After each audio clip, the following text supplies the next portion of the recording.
മണിക്കൂർ വരുന്ന നക്ഷത്രങ്ങൾ മൂലം, പൂരാടം, ഉത്രാടത്തിൻ്റെ ആദ്യത്തെ കാൽഭാഗം.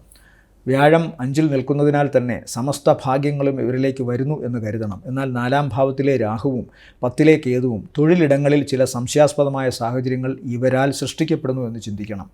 തങ്ങളെക്കുറിച്ച് മറ്റുള്ളവർ അപഖ്യാതി പറഞ്ഞു വരുത്തുന്നു എന്ന് ഈ നക്ഷത്രക്കാർ മറ്റുള്ളവരുടെ ഇടയിൽ അപഖ്യാതി പറഞ്ഞു വരുത്തുന്നുവെന്ന് മറ്റുള്ളവരും പറയാനുള്ള ഒരു സാധ്യത കാണുന്നുണ്ട്. അതുകൊണ്ട് ശത്രുക്കൾ തൊഴിലിടങ്ങളിൽ ഉണ്ടാകാനുള്ള സാധ്യത വർദ്ധിക്കുന്നു ഈ ആഴ്ച. അത് പ്രത്യേകം ശ്രദ്ധിക്കുക.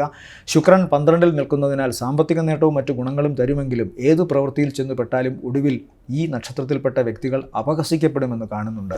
തങ്ങളുടെ ഭാഗത്ത് ഒരു തെറ്റുമില്ലെങ്കിലും ശരി മാത്രമേ ഉള്ളുവെങ്കിലും തെറ്റാണ് ചെയ്തതെന്നൊരു വ്യാഖ്യാനം പുറത്തേക്ക് വരാം. അതുകൊണ്ട് വളരെ ശ്രദ്ധിച്ചു കൊള്ളണം.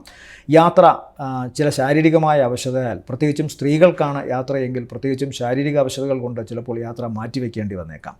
എന്നാൽ പ്രവർത്തനങ്ങളിൽ അങ്ങേയറ്റം ഗുണം കാണുന്നുണ്ട്. തങ്ങളെക്കുറിച്ചുള്ള മതിപ്പ് വർദ്ധിക്കുന്നു. കുറച്ചുകൂടി ഊർജ്ജസ്വല വരുന്നു.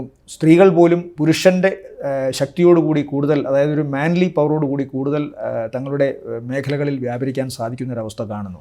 അപ്പോൾ പിന്നെ പുരുഷൻ്റെ കാര്യം പ്രത്യേകിച്ച് പറയേണ്ടതില്ല. അവർക്ക് ഒരു മാനസിക ധൈര്യവും അതുപോലെ പ്രവർത്തനങ്ങളിൽ കൂടുതൽ ബുദ്ധിശക്തിയോടുകൂടി ക്രിയാത്മകതയോടുകൂടി പ്രവർത്തിക്കാൻ സാധിക്കുന്നതുകൊണ്ട് തങ്ങളുടെ പ്രവർത്തന മേഖല കൂടുതൽ ദീപ്തമാക്കാൻ സാധിക്കുന്നു.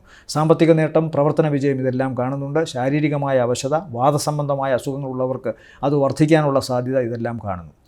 പൊതുവേ ഈ ആഴ്ചയിൽ ഇവരുടെ നല്ല ദിവസങ്ങൾ എന്ന് പറയുന്നത് 7, 10, 11 ദിവസങ്ങൾ നല്ലതാണ്.